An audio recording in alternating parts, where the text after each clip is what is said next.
So Wayne, where are we? We are at the Alaska Aviation Museum. And what is today? It's Sunday. August something. What, the 25th? Or something, 5th 25th of 2019. of 2019, yes. What I've been noticing is that on my videos, when I look at them, they don't have like a date. Year. Yes. Yeah. Like when they do this. So we're gonna go in a tour. Basically, we're gonna walk ourselves through this building and see old airplanes. Who flew this little tiny airplane? Little monkeys.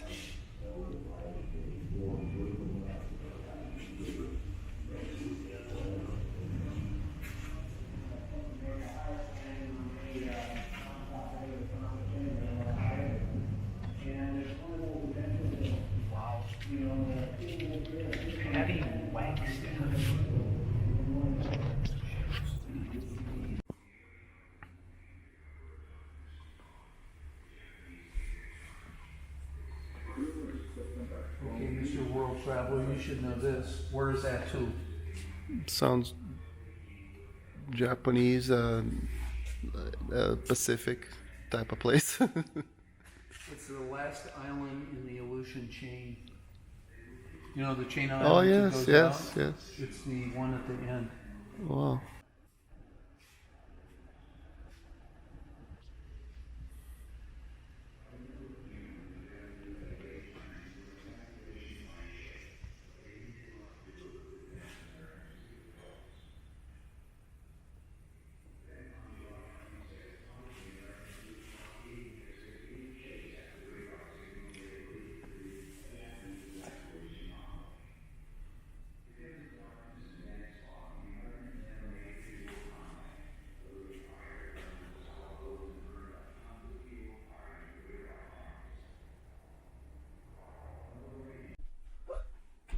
So we're inside of a 737 Alaska Airlines when we did have a lot of leg space. A lot. A lot of leg room.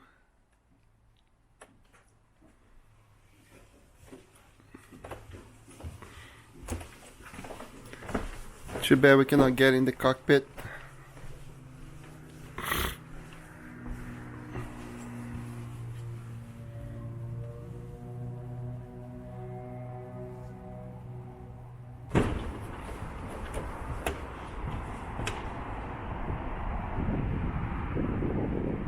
So what is this airplane? F-15.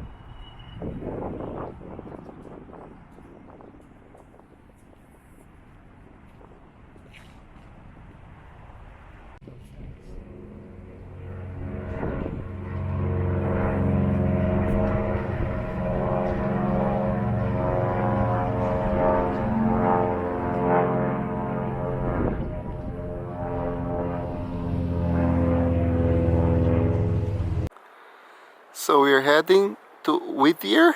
Is that how you pronounce? Yep.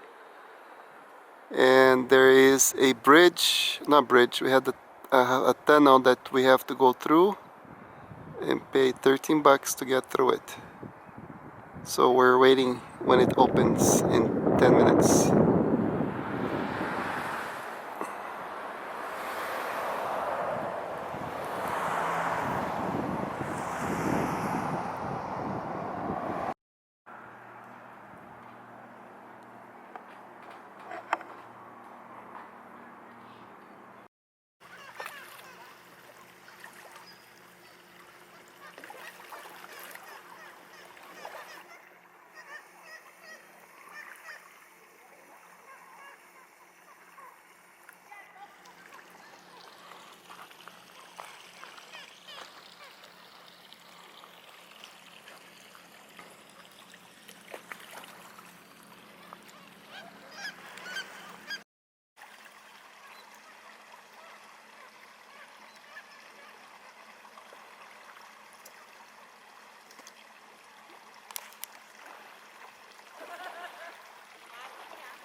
We are in Whittier, Alaska.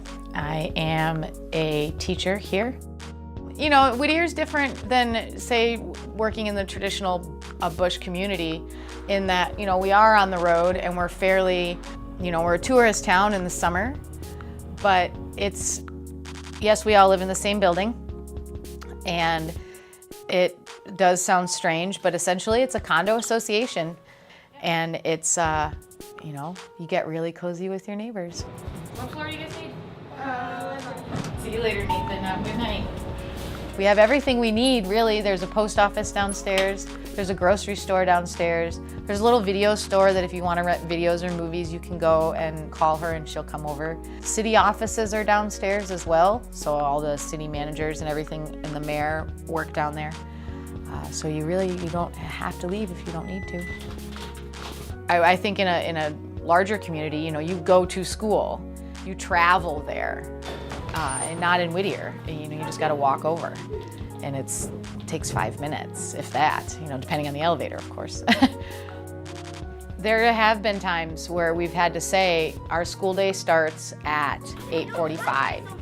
If we open the school doors at 8 in the morning, if we open the school doors at 6 in the morning, the minute the light's on at the school, they would be there. I think the proximity of the building where we all live to the school, it's a very seamless relationship. They don't separate that it's school and home. It's just one place to them. I'm your neighbor. We all live in the same building, right? Yeah. I live 2 floors under you. I have been with the same students for 4 years now. So I have literally had some of them since they were in 1st grade. And now they're in 4th, and it's like a family. You know, I don't have discipline issues. I don't have classroom management issues because they know me. It's like coming to school with mom. They call me mom half the time anyway. My first year or two, I had such a hard time separating that I was a teacher and knowing sometimes what was happening in some students' lives. But I've always had the rule that no matter what time of the day, what time of the night, if a student knocks at my door, I will always answer it. You are always welcome. They know that. I've always been a teacher. And in a previous life, I've been a fitness instructor. And my first few years here, my fitness was always my thing, and it was just kind of a very private thing that I did. I would go to the school gym on Sundays or wait until everybody left and work out on my own. And I had a lot of community members asking me to teach classes. Last year, I was convinced by just enough people asking that I decided to try it. And it has gone really well, and it's really well received. It's hard to stay healthy in a town like this. Our weather is really challenging. We don't have a fitness center or a gym other than the school. The school does have a full-size gym and then a weight room that's available during school hours. But beyond that, you know, between the extreme winds and the rain and the snow, that challenges a lot of people. And so I think that it just becomes a normal thing to not move and to not be healthy. And the weather is always a great excuse. And plus we don't have to leave this building if we don't want to. So a lot of people don't. You know, why would you? You know, the tunnel creates its own sort of isolation in that it closes every night at 10:30. So if we want to go to dinner in Anchorage, we can't usually go and do that on a school night because oftentimes, and I've had this happen more than once, you go to a movie and you just crossing your fingers that it's gonna get out by 9:30 because you have to make the 10:30 tunnel, and it takes an hour to get down here from Anchorage.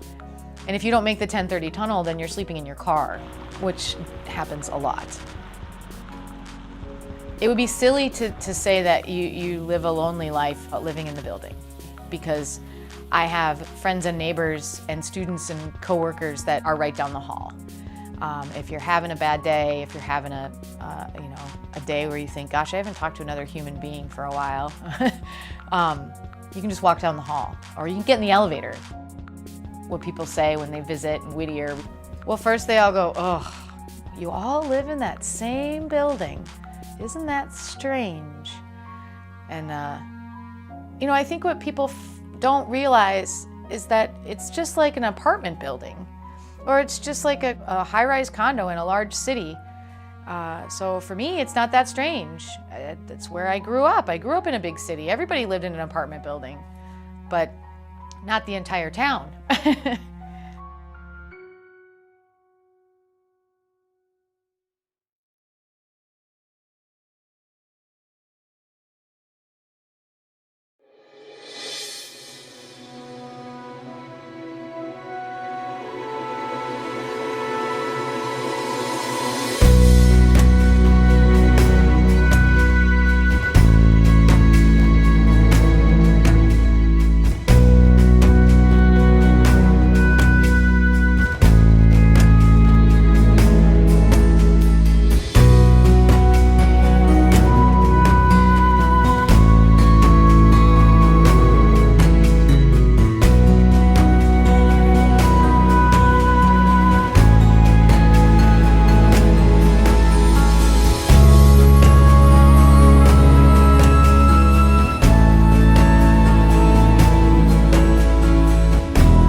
Então, estamos em Earthquake Park.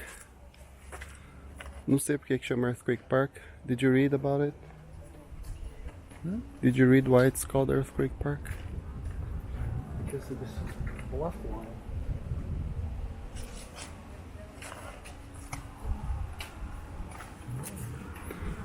Então aqui onde é que teve, acho que não sei se foi o ponto zero no terremoto. Então tá mostrando aqui o que aconteceu. Tem tipo um memorial explicando o que aconteceu. Dia 27 de março de 64, às 5h30, o terremoto mais devastante que atingiu a América do Norte, que atingiu o Alasca. E aqui mostra o que aconteceu.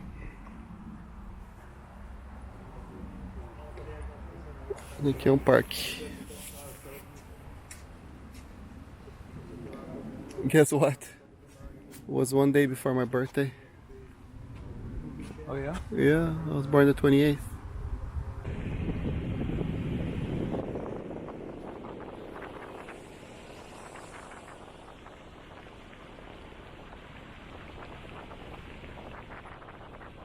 No, you can go.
So we're strolling along the city of Whittier.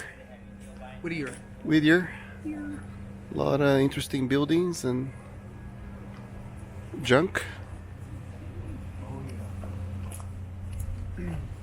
No texting while walking. No? No texting while walking.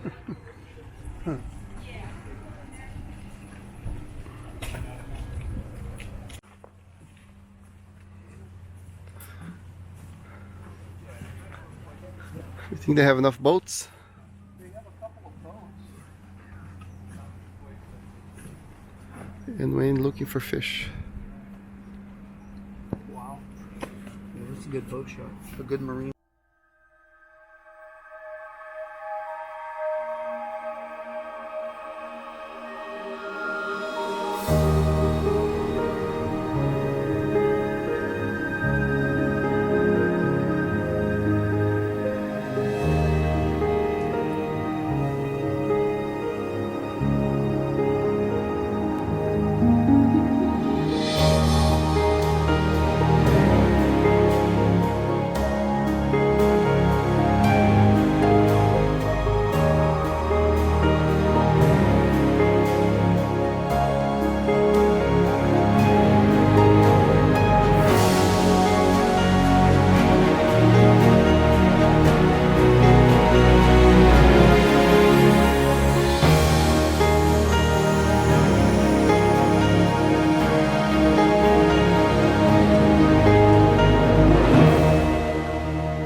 from Alaska. We're here at Beluga Point in Cook Inlet. Cook Inlet is the large body of water in the Anchorage area of Alaska. So one of the things that makes Cook Inlet very unique is that there is a population of beluga whales here that is isolated from the rest of the beluga whale populations in Alaska.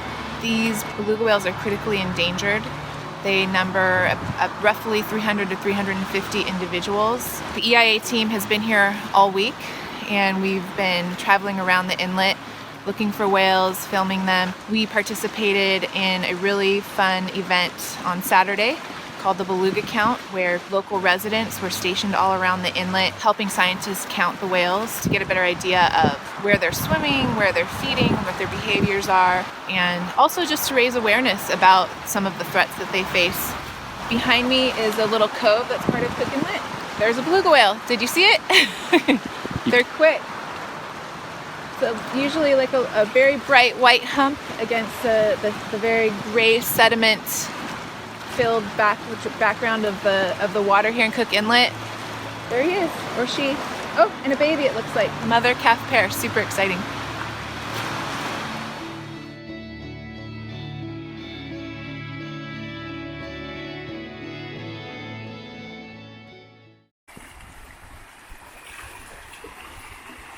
Here's all the salmon trying to make upstream where they're born, but the rivers are really low, so a lot of them are trying really hard. They just cannot make it, and it's a lot of them. Some of them die because they cannot make it. They're stuck in a little pool of water. It dries out. Some of them are really hurt, like you can see the backs are all scratched and stuff. And as we walk here, you can see more dead ones.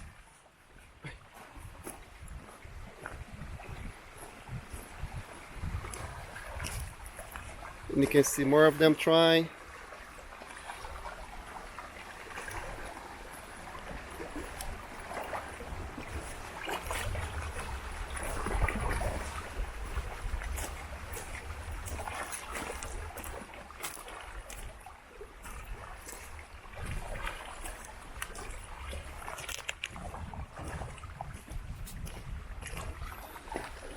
So how many can you guys get?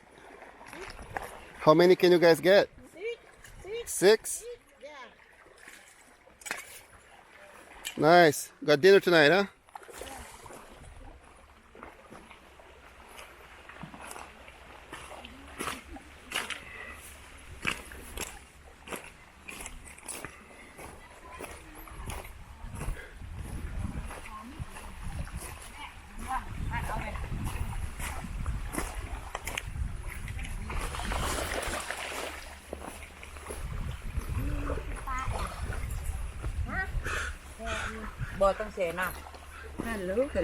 Hello.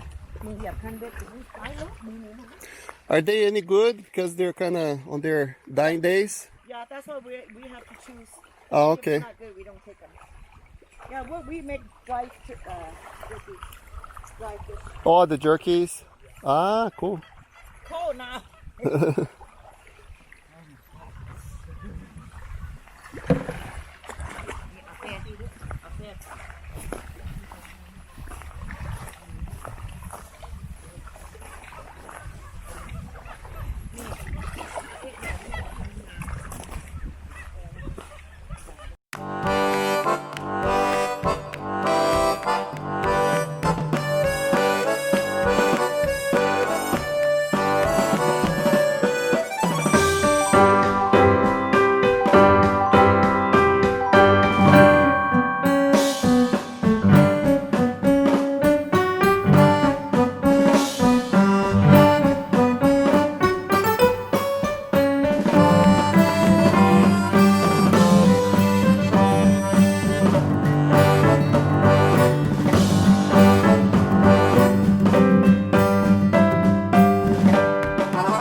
here strolling along in Seward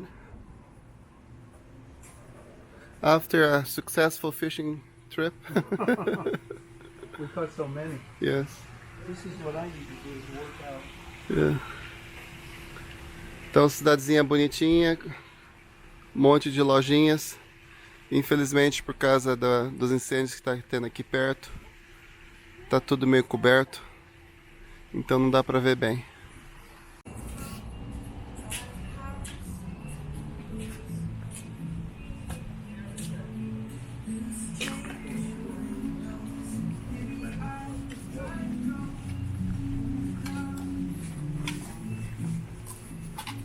End of the season.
Is that what you call a groundhog? Well, we call them a ground squirrel. I don't know what it is. So today is August 28th, 2019.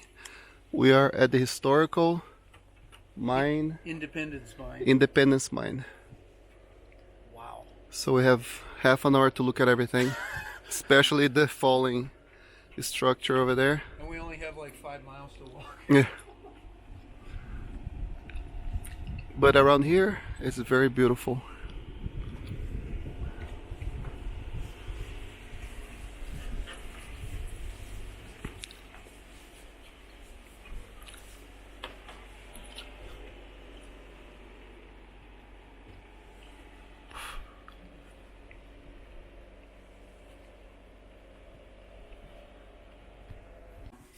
And here's a refrigerator.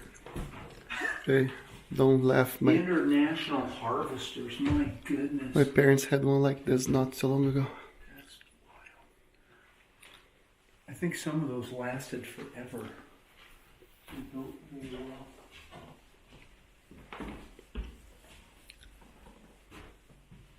That's Ethan Allen furniture. I had one like that. Wow. So you can walk like this and you watch later, it's not. Wow.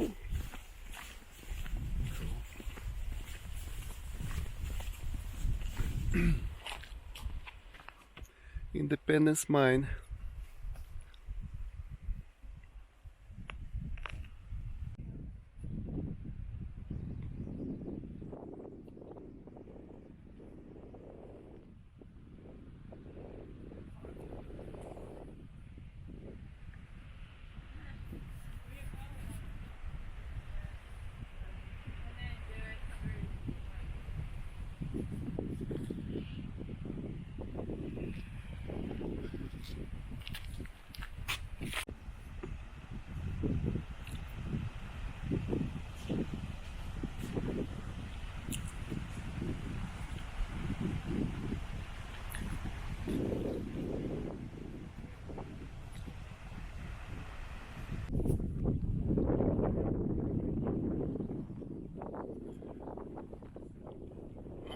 montanhas e mais montanhas.